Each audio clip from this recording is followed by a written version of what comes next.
Čia negali tikėtis kažkokios dangiškos manos, ar kad valstybė ateis ir kažkaip tai stebuklingai pasirūpins ir kažką tai duos.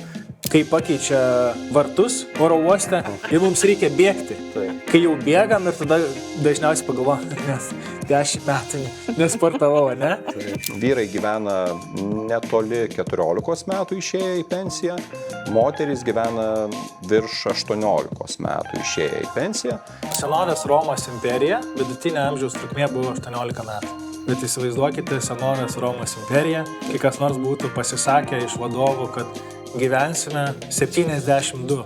Norint turėti orę pensiją, paprastai skaičiuojama, kad žmogus turėtų maždaug visą savo darbingą laikotarpį, tai apie 40 metų, kai dirba, atsidėti apie 5% savo darbo pajamų. Kažkaip pasistengim 10 metų ateinančių nenumirti ir galėsim gyventi amžinai. Sveiki prisijungę šiandien su mumis. Nagrinėsim 2 labai įdomias temas ir tikimės, kad pasieksime įdomiausią tašką, ieškodami, kur būtent tos temos susilieja. Aš turiu 2 savo srities ekspertus šiandien studijoje su manimi. Marijų Kalesinską, kuris yra vienas iš pensijų fondo Go Index įkūrėjų, turintis jau beveik, negaliu patikėti, 30 metų patirtį finansuose, investavime ir pensijų fondų valdyme. Jisai šiandien mums papasakos apie pensijų fondus ir pensijų tendencijas. Ir kartu turim Artūrą Samulį, kuris yra longevity arba ilgaamžiškumo ekspertas ir propaguotojas. Pastaruosius 3 metus aktyviai dalyvaujantis mokslinėse konferencijose, kur skaito pranešimus apie ilgaamžiškumą. Irgi maža paslaptėlė, kad Artūras planuoja atidaryti ilgaamžiškumo kliniką. Artūras šiandien mums pasakos apie ilgaamžiškumą ir kartu ieškos sinergijų su Marijum, kaip ilgaamžiškumas vis tik tai daro įtaką pensijų fondams ir pensijų rinkai.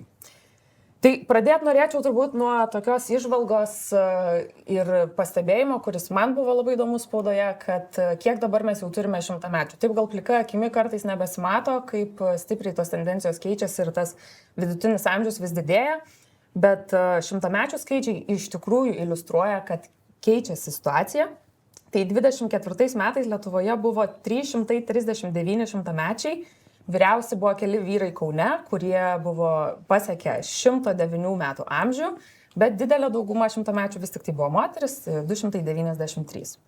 Pasaulio sveikatos organizacijos duomenimis irgi vidutinė gyvenimo trukmė 23 metais buvo 73 metai, o Europos regione siekia netgi 81. Tai žymiai ilgesnis laikas palyginti su ankstesniais dešimtmečiais, pavyzdžiui, 1950-aisiais vidutinė trukmė buvo vos 48 metai. Tai tendencija akivaizdi. Aš norėčiau pakalbinti Marių ir pradėti nuo tavęs. Kokias matai tendencijas pensijų rinkoje ir kokia pasaulinė statistika ir kokia Lietuvos, ar matom didelius skirtumus ir kiek žmonės gyvena išėję į pensiją? Tai iš tikrųjų, kai kalbam apie pensiją, dažniausiai reiktų galvoti apie maždaug 20 metų laikotarpį nuo išėjimo į pensiją. Daugelis sutarė, kad taip palyginimo dėliai žiūrėtume į amžių nuo 65 metų. Mes Lietuvoje taip pat už poros metų jau tiek vyrų, tiek moterų pensijos amžius suvienodės ir taps 65 metai. Šiuo metu yra vos trumpesnis, bet iš esmės taip pat nuo tų 65 metų pasaulyje, arba bent jau išsivysčiusiame pasaulyje, į kurį mes ir norėtume orientuotis, paprastai yra galvojama apie laikotarpį netoli 20 ar apie 20 metų, kurį žmogus šiuo metu, planuojama, tikimasi, kad jisai galėtų pasiekti gyvendamas pensijoje. Ir čia yra tas skirtumas nuo gyvenimo trukmės, kuris skaičiuojama nuo gimimo. Nes dėja daug žmonių ir ypatingai vyrų iš tikrųjų, galbūt dėl rizikingesnio savo gyvenimo būdo ar kitų aplinkybių, jie baigia savo gyvenimo kelionę gerokai anksčiau, dažnai nesulaukia pensijos. Tačiau tie, kurie sulaukia pensijos, jie gyvena dar gana ilgą laiką. Ir Lietuvoje dabar ta statistika yra maždaug tokia. Vyrai gyvena netoli 14 metų išėję į pensiją. Moterys gyvena virš 18 metų išėję į pensiją ir tai pastoviai ilgėja tas amžius. Galiu tik tai, kiek atsimenu iš atminties, pasakyti, kad per mūsų nepriklausomybės laikotarpį, per maždaug tuos 30 metų, pailgėjo, gana stipriai pailgėjo tas laikotarpis, kiek žmonės gyvena pensijoje ir ypatingai vyrų. Tai vyrai vejasi po truputį moteris, nes moteris vis dar gyvena ilgiau, tačiau po truputį vyrai baigia prisivyti. Per 30 metų vyrų trukmė pailgėjo apie 3 metus, moterų apie 2 metus. Na, tai yra nelabai greitai tai vyksta, tačiau, sakyčiau, per grubiai 10-metį apie metai pailgėja ta gyvenimo trukmė ir turime įsivaizduoti, kad sekančios kartos jos tikėtina gyvens dar truputėlį ilgiau, tai vėlgi mes turbūt artėsime prie tų išsivysčiusių šalių vidurkio ir aš linkęs tikėtis, kad vyrų vidurkis vysis toliau moterų ir mes visi gyvensim maždaug apie 20 metų. Jeigu kalbam čia apie artimiausius 10-mečius, tai žmonės, kurie išeis į pensiją, artimiausiais 10-mečiais turėtų maždaug orientuotis į tokią gyvenimo trukmę vidutiniškai. Aišku, būna ir tų, kurie gyvena žymiai ilgiau, kaip tavo paminėti 100-mečiai ir vyresni žmonės, tačiau dalis, aišku, gyvena ir trumpiau. Tai tokiu būdu ir gaunam tą vidurkį.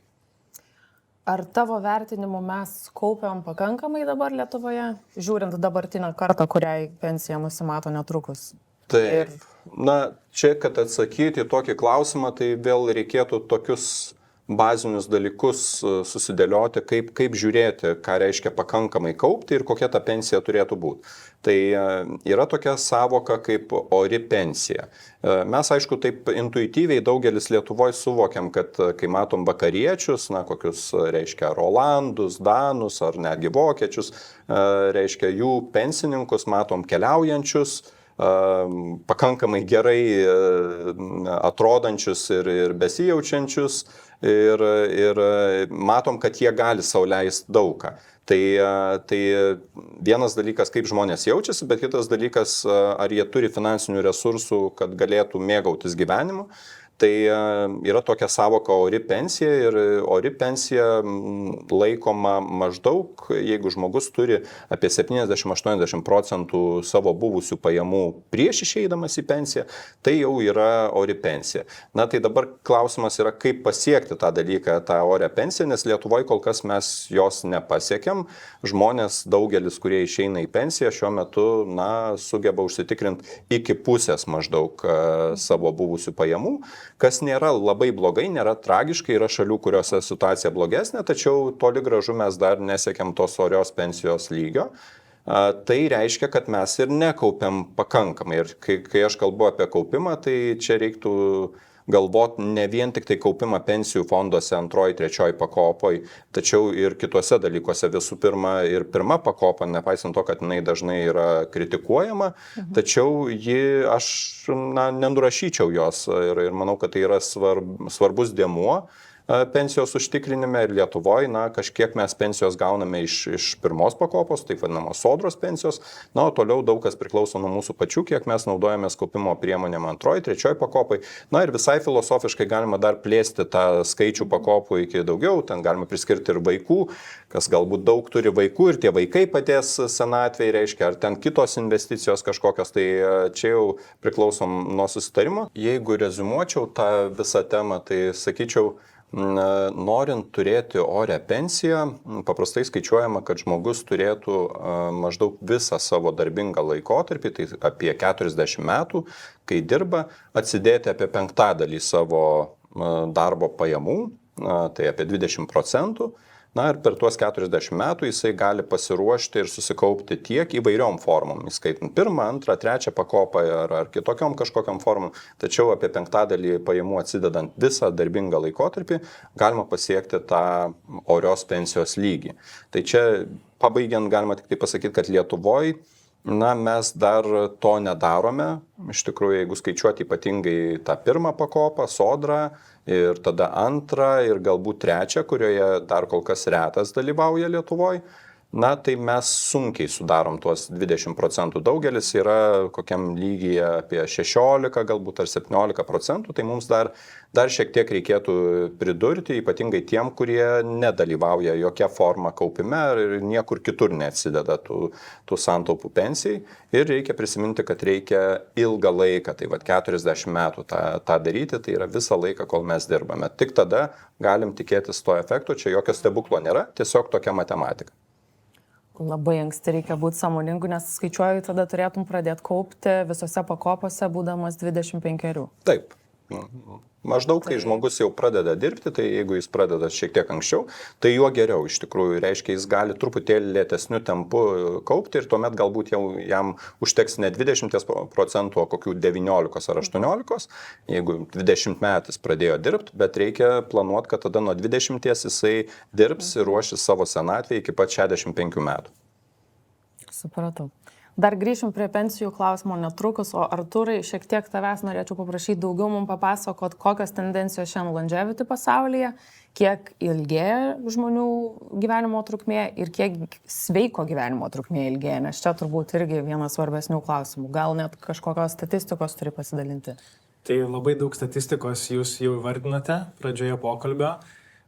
Pasidomėjau prieš mūsų laidą tokiu gan šokiruojančiu skaičiumi, kad pavyzdžiui, senovės Romos imperija, 10 amžius prieš mūsų erą, vidutinė amžiaus trukmė buvo 18 metų. Tai čia dažnai būna tokių klausimų sulaukiant, o kas mūsų laukia ir kada pamatome skambės antraštės kažkur, kai kalbame apie 150, gal net 300 metų, mums dabar atrodo sunkiai protų suvokiama, bet įsivaizduokite senovės Romos imperiją, kai kas nors būtų pasisakę iš vadovų, kad gyvensime 72. Arba kad reikia 3 pensijų pakopos.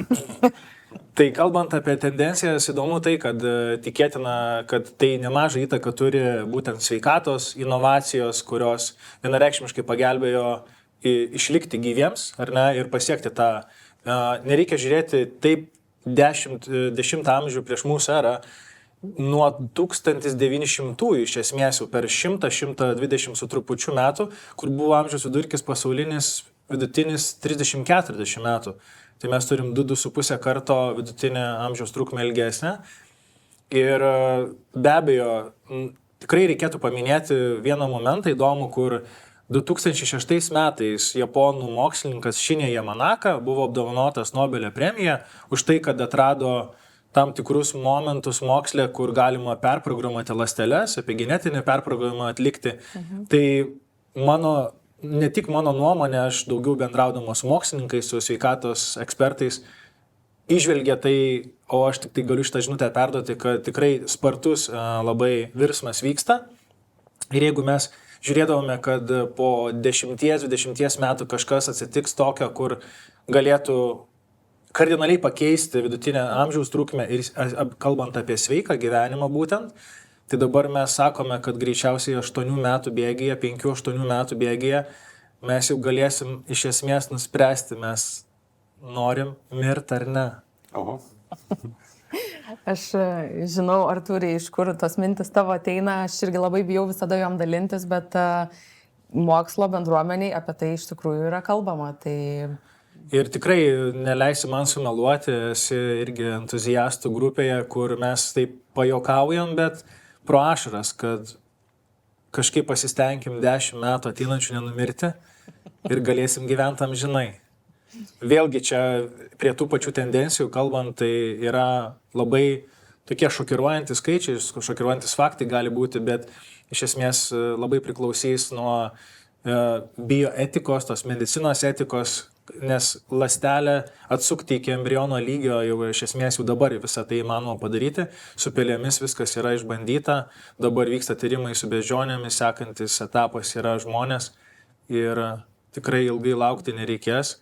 Ir turbūt mūsų visų, ir kalbant apie pensijų pakopas, pensijų investavimą ir žiūrim į ateitį žiūrėjimą, tai labai svarbu, kad tas būtų prieinama kuo didesniai daliai žmonių, o dar geriau, kad būtų visiems prieinama lengva ranka. Pažiūrėsim, kaip čia bus, labai nekantriai laukiam. Bet dabar, kol dar esam eroj, kol matom, kad tiesiog gradualiai didėja gyvenimo trukmė, kokie yra pagrindiniai veiksmai, kurie padeda žmonėms gyventi ilgiau ir sveikiau ir iki kiek pats planuoji gyventi? Geras klausimas. Labai dažnai, lankantis mokslinėse konferencijose, stebint mokslininkų pranešimus, kai jie pristato viską biologinėmis formulėmis ir kartais tikrai sunkiai suprantamus algoritmus, Visgi yra prieinama prie to, kad fundamentalūs dalykai užtikrina mums tą ilgesnį ir sveikesnį gyvenimą, tokie kaip streso reguliavimas, miego kokybė, net konferenciją turėsim būtent apie miegą ir tai labai daug ką pasako iš esmės, kad tai yra faktorius vienas iš tokių jau numeris gal 3. Tada turime mitybą, sveiką mitybą, žalingų įpročių atsisakymą arba bent jau vengimą to piknaudžiauti ir turime pastovų nuolatinį aktyvumą kasdienėje rutinoje. Tai, ką rodo ir tose pačiose garsiose mėlynosiose zonose, kur žmonės gyvena ilgiausiai 100 mečių, didžiausią koncentraciją, tai jie nuolat, kiekvieną dieną turi didelį aktyvumą. Fizinis aktyvumas. Mes nekalbam apie labai sunkes ir jėgos ištvermės reikalaujančias treniruotės, bet mes kalbame apie pasivaikščiojimą, tai gali būti pasivažinėjimas dviračiu, bet to turėtume nevengti kiekvieną dieną. Tai čia kalbant apie tai, ką mes turėtume daryti, atrodytų, norėtumėt visi išgirsti, kokia piliulė yra populiariausia šiandien, bet visgi išliksiu prie to, kad fundamentalūs pagrindiniai, turime turėti pagrindus, turime turėti emocinę stiprią sveikatą, atlaikyti visas naujienas ir skaičius, kai paskelbė, kad gyvensime 150 metų, tai reikia būti labai psichologiškai, psichiškai stabiliu, kad tą skaičių įvertinti racionaliai ir priimti tai kaip tiesiog kaip iššūkį savo galbūt, kad nuo šiandien galiu bent 1% kažką daugiau padaryti dėl savo sveikatos. Tai Marijau, grįžtu prie tavęs tada, o kaip longevity tendencijos ir ilgesnė gyvenimo trukmė daro įtaką pensijų kaupimui ir jeigu gyvensim ilgiau dabar, tai ar turėsim iš ko gyventi, jeigu tas gabaliukas ilgesnis? Ir ar mums reikia dėl to sukaupti daugiau pensijai, pradėti anksčiau? Čia geras klausimas ir aš tai jį matau labai komplikuotai, nes jis tikrai yra iš kelių dedamųjų. Tai vienas dalykas, kad taip, jeigu iki šiol visa pensijų matematika ir net tie gerieji pavyzdžiai, tos šalys, kurios sugeba sistemą sukalibruoti taip, kad žmonės, daugelis pasiruošia šiandieniniai pensijai, jos visos yra kol kas pastatytos su prielaida, kad tas gyvenimas pensijoje truks apie 20 metų. Ir yra įskaičiuojamas tas palaipsninis, reiškia, nuoseklus ilgėjimas, tačiau jisai nėra toks šuolinis ir staigus. Ir vis tiek mąstoma apie 20 ar 20 kelis metus, į kur mes Lietuvoje, manau, kad irgi su gyvenimo trukme judam ir turėtume ateities pensininkai galvoti apie tokius skaičius. Bet jeigu čia įsijungia tas naujas faktorius ilgamžiškumo, naujos technologijos ar sprendimai, ar tiesiog gyvenimo būdo toks keitimas, kad galėtume galvoti jau apie gyvenimą iki 120 ar ten daugiau metų. Taip. Tai viskas keičiasi iš tikrųjų, nes tada, jeigu pensinis amžius išlieka nuo 65, reiškia, mes išeinam ir toliau į pensiją, tai tikrai susidaro labai ilgas laikotarpis. Ir žvelgiant finansisto akimis tai yra problema, nes klausimas yra, o iš ko tada gyventi, jeigu mes tikrai gerai jausimės ir norėsim keliauti, norėsim pramogauti, toliau tas gyvenimas tęsis taip, kaip žmogus galbūt jaučiasi pakankamai gerai 50, tai galbūt jis taip pat jausis ir 80-90. Ir klausimas tada, ar jis turės iš ko. Ir čia negali tikėtis kažkokios dangiškos manos, ar kad valstybė ateis ir kažkaip tai stebuklingai pasirūpins ir kažką tai duos. Tai iš vienos pusės tai yra problema arba iššūkis tam tikras, iš kitos pusės aš galvoju ir apie tai, kad jeigu mes jausimės gerai, tai aš įtarčiau, kad mes turbūt ir dirbsim ir greičiausiai net ir norėsim dirbti ilgiau. Nes darbas, aš linkęs pritarti tai minčiai, kad jisai vienas dalykas tai yra pragyvenimo ir finansinių resursų užtikrinimas, tačiau tai yra kartu ir savirealizacijos forma. Tai aš taip manau, kad mes tikriausiai vėlgi ilgėjant gyvenimo trukmei dėl ilgamžiškumo proveržių, tikriausiai dirbsim ilgiau. Bent jau turėsim galimybės, bent jau galėsim, jausimės pakankamai, reiškia, sveiki ir stiprus, kad tą galėtume daryti.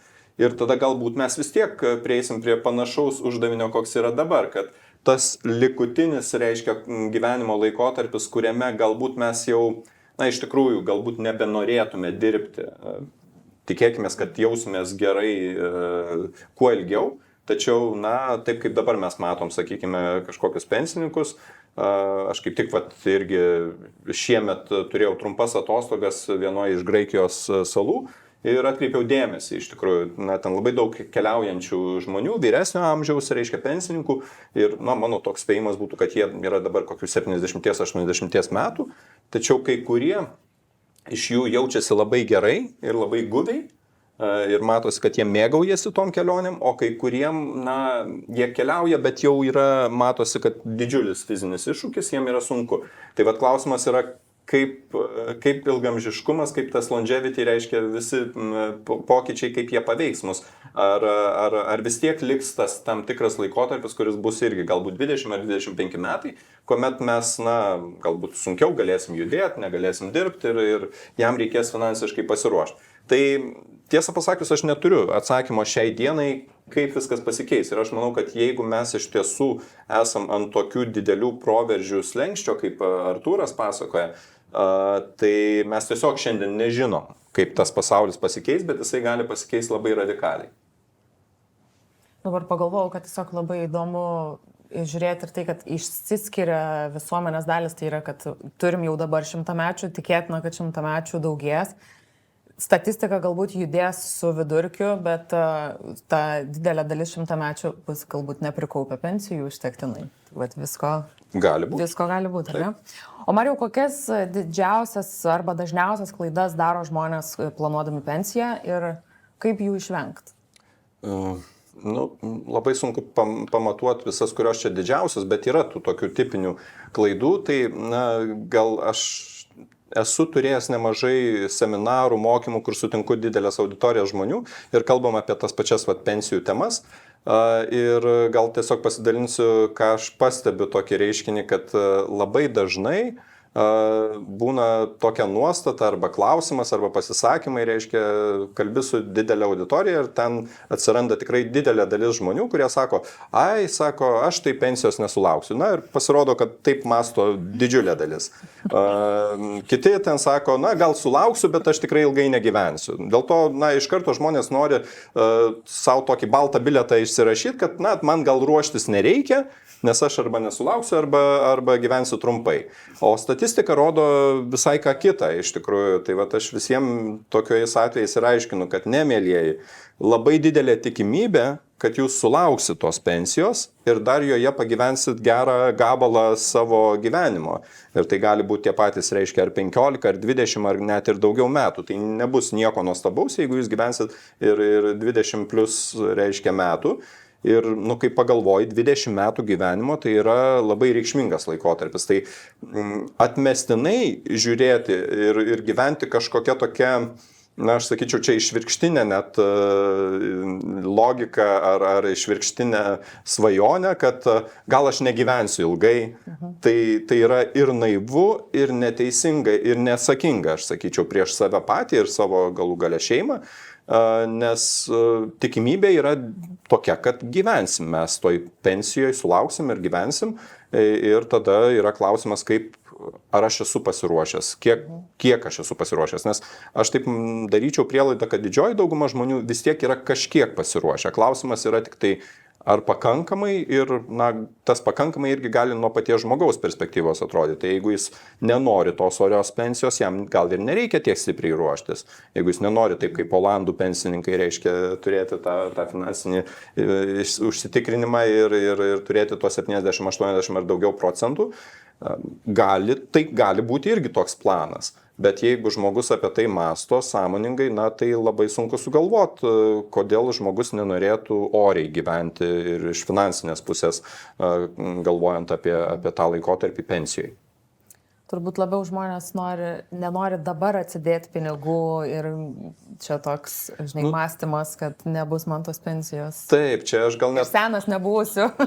Man nenoriu, aš taip pradedu mąstyti ir aš pats nesu kažkoks labai tobulai disciplinuotas, bet save pagaunu, kad kartais labai lengva, pavyzdžiui, pagalvoju, kad norėtųsi turėti kažkokį kūną, kuris būtų ne kažkas ekstremalaus, bet tiesiog sportiškas, reiškia, toks toksai fit ir daugelis sutinka, ta prasme, daugelis žmonių, jeigu taip kalbė arba jie yra nuoširdus, tai sako, nu taip aš norėčiau, kad tas kūnas būtų, reiškia, stangrus ir sportiškas, bet ar ką nors darom dėl to, ta prasme, nueiti į klubą sporto ar į kažkokias treniruotės, tai jau tada ne.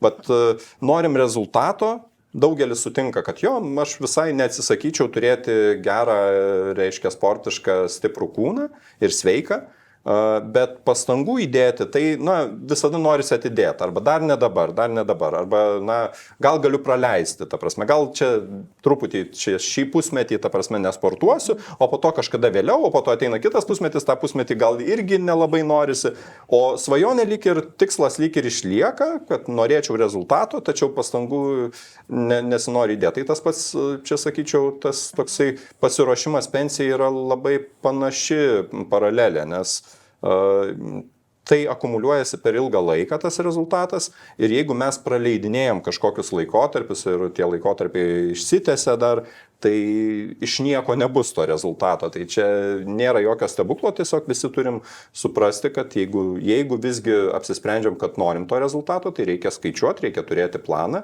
ir reikia to plano laikytis.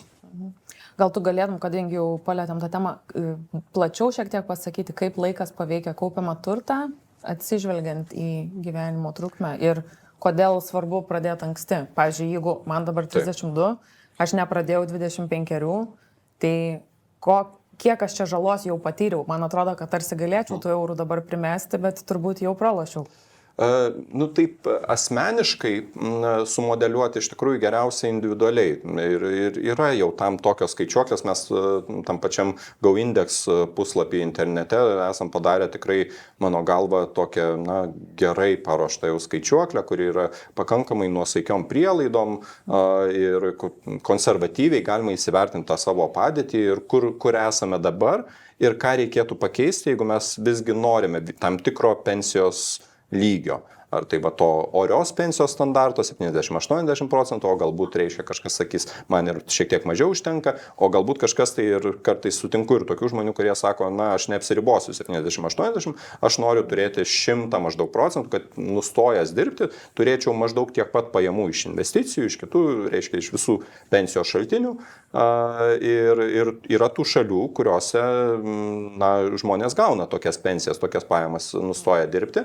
Tai iš tikrųjų laikas yra kertinis faktorius ir čia teisingai tu klausi, ta prasme, kad jeigu suvėluosi kaupti, tai kaip mes pradėjom kalbėti, kad jeigu žmogus yra 25 metų, jam yra tikrai pats laikas pradėti ruoštis pensijai, nors psichologiškai atrodo ta pensija dar labai toli ir sunku tam nusiteikti, bet kaip tik tai pareikalaus mažiausiai pastangų, jeigu bus pradėta anksti.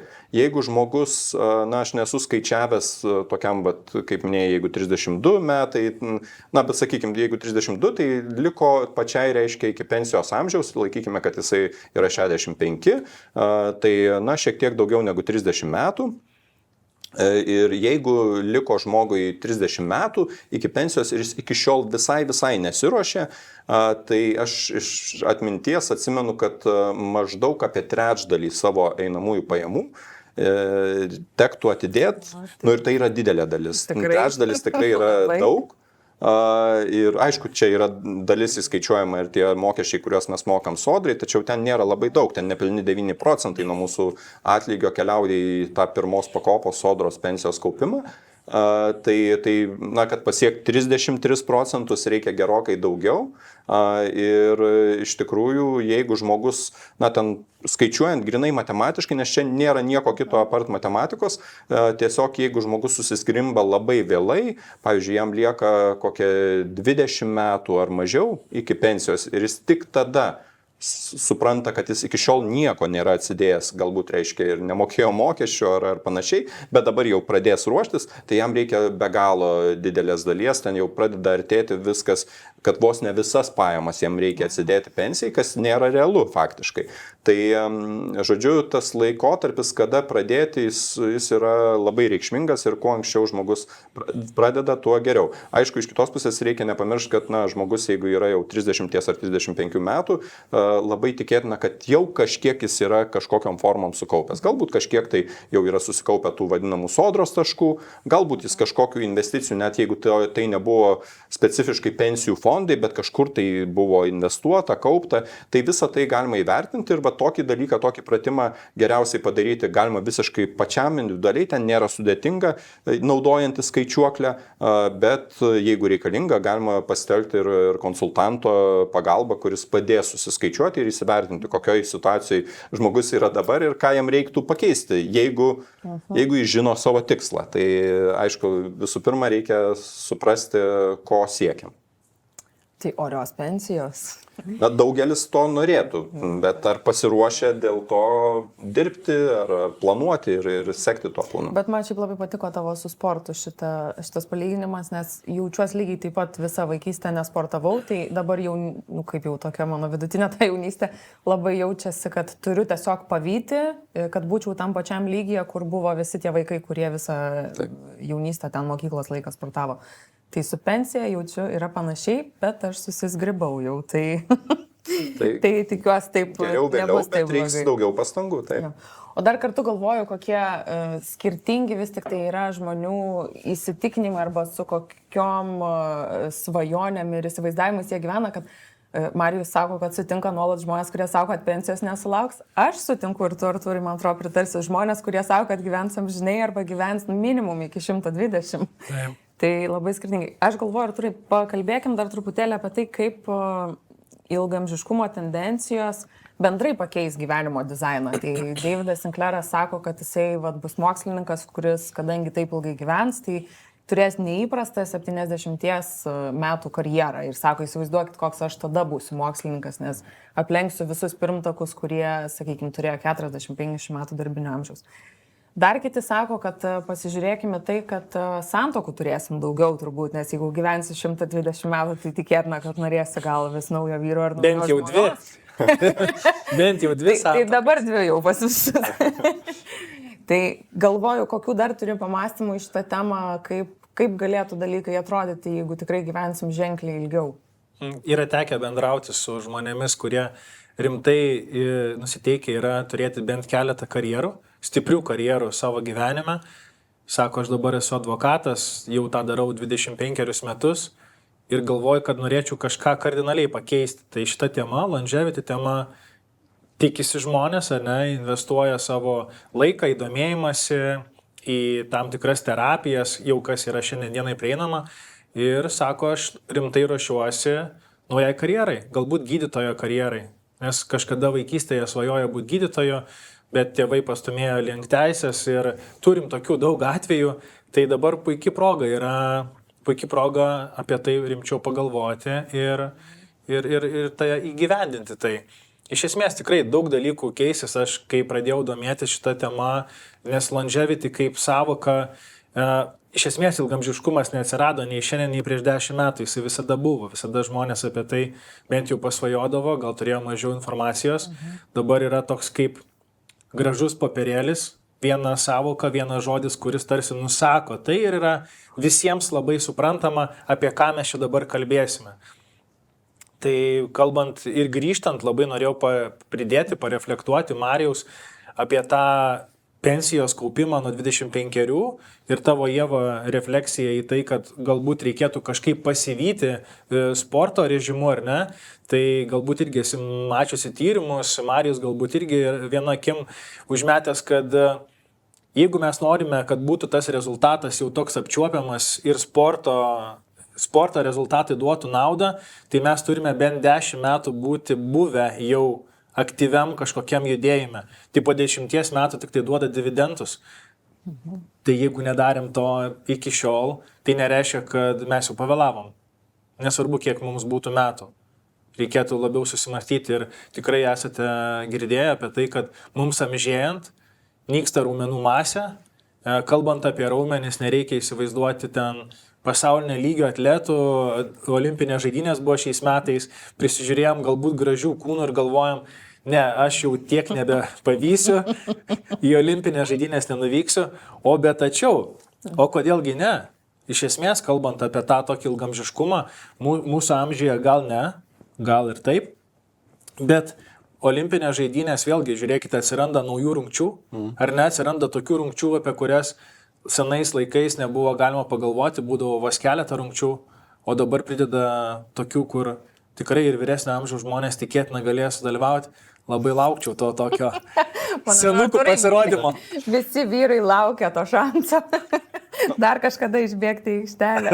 Ja, o gal tiesiog stiprės tie mūsų kūnai, jeigu kaip Aš manau, technologijos, medicina tikrai leis mums atjauninti savo kūną ląstelių lygmenyje. Tas jau dabar vyksta, gal pamažėle, bet vyksta ir aš tikrai tikiu, kad mes kaip senais laikais, gal 20-metis buvo toks tvirtas vyras, ar ne, ir jau turbūt į karo metais nesu pasidomėjęs, nenoriu pasakyti netiesos, bet karo metais vis tiek jau turbūt pilnametis, galbūt nebūtinai ir pilnametis, imdavosi ginti savo tautą, savo šalį ir buvo tvirtas vyras, tai tikėtina, kad mums šitoj visoje aplinkoje irgi turime išlikti visada pasiruošę, iš esmės, nekalbant apie kažkokį pavojų, bet turime būti pasiruošę tam, kad mes prireikus, kai pakeičia vartus